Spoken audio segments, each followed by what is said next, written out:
क्या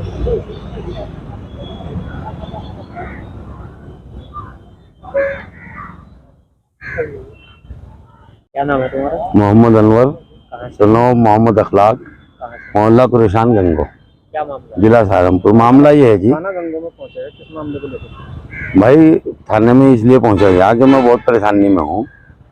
बात यह है कि 5 साल पहले मेरा एक ड्राइवरी काम था, बहुत बड़ा काम था। अब जी मुझे गंगो का लाल कोठी गैंग मिला। उन्होंने जो है मुझसे जो है मान लो लेन देनदारी शुरू करी। अब भाई तुम ब्याज पे पैसे लेते रहो। मैं उनसे काम करता रहा, बहुत दिन तक काम चला। 1.5-2 करोड़ रुपए कम से कम मैं ब्याज के उन्हें दे चुका। और उसके बाद में उन्होंने मेरा जो है मान लो इतना प्रताड़ित किया, इतना परेशान किया कि मान लो मेरी ज़मीन थी, जायदाद थी, जो भी कुछ थी, सब कुछ बिक गया। और बिकने के बाद भी फिर भी उन्होंने मेरे ऊपर कर्जा निकाल दिया। और कर्जा निकाल के जो मैंने हिसाब लगाया, अब जो उनके हाथ के हिसाब चेक करें, वो हर महीने का हिसाब भेजते थे, मेरी अकाउंट से रकम जाती थी। अब जो चेक करा मैंने तो 2,14,00,000 रुपए मेरे ही उनके तरफ निकले। अब वो हिसाब नहीं कर रहे मेरे पे, जो है मतलब जो समाज के अंदर जो चालू लोग हो उन्हें मेरे पास भेज रहे कि हिसाब ना करो, तुम्हें हम जान से मार देंगे, तुम्हारी साथ हम ये कर देंगे। इस तरीके से उन्होंने वो कर रखा। और एक चाल उन्होंने चली कि हमारे पिताजी बुढ़े जईफ 80-85 साल की उम्र है, उनसे जो है चेक बुक लेके अपने कब्जे में, और उनसे बैंक में, शिवालिक बैंक में उनका जो है हिसाब। शिवालिक बैंक तो जैसा उनका घर का बैंक हो, और वे भी मानते हैं उन्हें शिवालिक बैंक वाले। तो जी वहाँ से वो रकम निकालते रहे, कम से कम 24 करोड़ रुपए उन्होंने शिवालिक बैंक में से निकाल लिए सेल्फ। अब हमने जो है स्टेटमेंट निकलवाई, तो उसमें सारी में सेल्फ लिखा हुआ आ रहा, उसमें कहीं भी उनका नाम नहीं है। नवीद हयात है मोहल्ला कुरेशान का। ये गंगो क्या पूरे जिले में इसका नेटवर्क है, लाल कोठी गैंग के नाम से। लाल कोठी गैंग के नाम से पूरे जिले में ये इनका गैंग है। हर जगह इनकी साख है, हर जगह इनके आदमी हैं। अब ये हर जगह लोगों को उजाड़ते हैं। इन्होंने तो गरीब लोगों को, अमीर को भी नहीं छोड़ रहे हैं, गरीब को तो कहाँ से छोड़ देंगे। किसी के मकान बिकवा दिए, किसी की ज़मीन ना बिकवा दी। खुद मेरे 5 दुकानें बिकवा दी। 5 दुकानें मार्केट में थी, मैं बेंची। मैंने एक प्लाट बेचा, 15 बीघे ज़मीन मेरी बहट में थी, वो बेची। और भाई सारी टूम बेच दी। बेचने के बाद फिर भी इनका पूरा नहीं पट रहा। फिर भी इन्होंने इतना प्रताड़ित किया, मुझे इतना परेशान कर रहे हैं कि ये मेरे पत्थर से नहीं खाने को तैयार है। इतने जालिम लोग हैं, हर जगह इनके आदमी हैं, हर जगह ये बदमाश गुंडों से राब्ता रखे, नेताओं से राब्ता रखे। तो ये हर जगह जो है मतलब मुझे परेशानी में डाल रहे हैं। थाने क्यों आया? थाने जी मैं इंस्पेक्टर साहब के पास आया था, उन्हें तहरीर दी मैंने कि जी मुझे इस तरीके से परेशान किया जा रहा।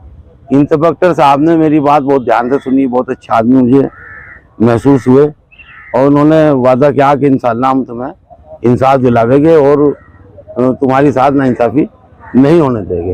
एक चीज़ बताइए, आपने चेक बुक एडवांस साइन करके और तारीख साइन करके किस वजह से दी? इतना आपको कैसे विश्वास हुआ? वो इतने करीब हो गए थे जी मेरे कि उनसे ज़्यादा करीब कोई मान लो था नहीं यहाँ से। अच्छा, जितने हम भाई थे, भतीजे थे, बेटा था, हम सब डेरा बसी रहे थे। सिर्फ यहाँ से जो है हमारे वाली साहब राग रहे थे, जो उस वक्त पे 80 साल की उम्र थी। अब 80 साल की उम्र होने के बावजूद वो हमारे साथ जाग रहे थे, वाली साहब के साथ।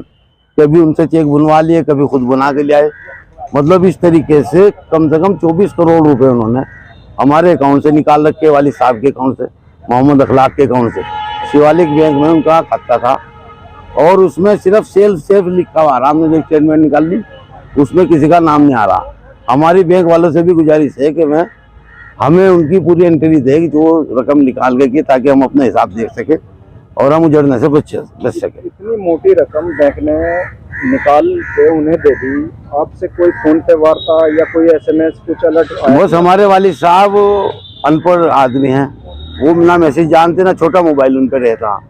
अब वो तो इतने करीब थे, वालिद साहब को इस तरह बिठा के आना जाना, इस तरह विश्वास में लेके उन्होंने हमें मारा जी, कि इससे ज्यादा कोई दुनिया में धोखा दे नहीं सकता। अच्छा, इस खाते में कहाँ से रुपया जो है जी, मैं डेरा बसी काम करूँ था, बिजनेस करूँ था, नंबर 1 का पैसा था मेरा, और सब जो है मान लो मैं अपने अकाउंट से इनमें पैसे लगा दूँ था, और अकाउंट से पैसे निकाल के इन्होंने रख लिए मेरे पैसे।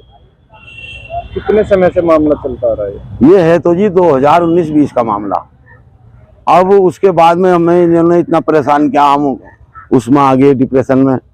वालिद साहब भी आज भी डिप्रेशन में है, हमारी माँ भी डिप्रेशन में है, वो चरपाई पे पड़ी। अब इतना बड़ा हादसा, मान लो 5-7 करोड़ रुपए का काम हो और एकदम खत्म हो जावे, तो उसमें जो है भाई हर आदमी डिप्रेशन में आ गया। हम खुद परेशानी में थे, मैं भी अब भी 2 महीने पहले ही दवाइयाँ खा के मैं सही हुआ। अब मैंने जो हिसाब देखा तो वहाँ से मामला ही अलग था।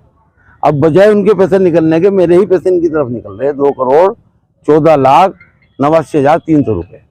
तो एक चीज बताइए, आपने ये मूल के पैसे ले रहे थे मैं आपसे या ब्याज के? ब्याज के पैसे लिया करे थे जी मैं, 7% पे, 8% पे, 6% पे।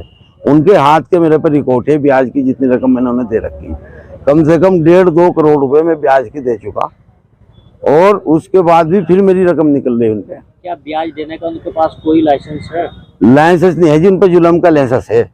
वे जाली आदमी है, यहाँ गुंडे उनके पास रहे, अपनी गुंडई से में जो है लोगों से वसूल करते हैं, लोगों के मकान बिकवा दे, लोगों की दुकानें बिकवा दे, ये सब ये काम करते हैं। और कोई उनका ना लाइसेंस है ना क्या है, अल्लाह जाने जी क्या है। वो जुल्म का लाइसेंस तो है उन पर, जो लाइसेंस नहीं उन पर। मैं भाईजान आपसे दरख्वास्त करता हूँ कि आज भी मोदी योगी जी के राज में भी मैं इंसाफ के ख्वाहिशमंद हूँ कि अल्लाह करे मुझे इंसाफ मिल जावे, और ये किसी के साथ जुल्म ना हो जो जुल्म मेरे साथ इन्होंने किया।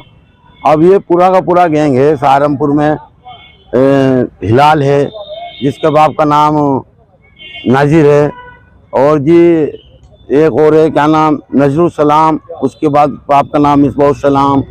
डंगों में तौसीफ हयात, उसके बाप का नाम मिसबाउसलाम। और सिपली हयात, सिपली रशीद नाम भी जो है माशाल्लाह, सिपली रशीद बाप का नाम है जी मकसूद अहमद। और नवीद हयात है जो इसका गैंग है, गैंग का हेड है नवीद हयात, बाप का नाम मोहम्मद कामिल। अब मेरी दरख्वास्त ये है जी योगी जी से, मोदी जी से, कि मेरे साथ इंसाफ का मामला हो, और जो है मेरे साथ जो है जो जुल्म जाती हुई उसका मुझे बदला मिले और मुझे इंसाफ मिले। जो रकम मेरी इन पर निकल रही वो मुझे दिलवाने की कृपा करे, मैं आपसे दरख्वास्त करता हूँ। मैं एक और बात कहना चाह रहा जी, ये लोग मुझे इतना प्रताड़ित कर रहे हैं कि मेरे माता पिताजी बुढ़ापे की हालत में 85 साल की उम्र में डिप्रेशन में आगे चरपाई पर पड़े, और मैं भी इतना परेशान हूँ, मेरे घर वाले मेरे बच्चे, कि ना हम समाज के रहे ना कहीं के रहे। हम इतने मजबूर हो चुके हैं कि या तो हम, अल्लाह ना करे कोई हम ईमान वाले हैं फिर भी हम ऐसी बात नहीं कह सकते, लेकिन भाई या तो हम मजबूरी में कोई गलत कदम उठावे जिससे आत्महत्या का, या गंगो ही छोड़ के यहाँ से किसी दूसरी जगह हम जो है जाके अपना बसेरा करें। यानी इतने लोगों से हम परेशान हो चुके, और इतने हम डर के रह रहे हैं इन लोगों से। ये बहुत जालिम लोग हैं, इनके जुल्म से योगी मोदी जी से हम प्रार्थना करते हैं कि इनके जुल्म से हमें बचावे और हमारी मदद करें।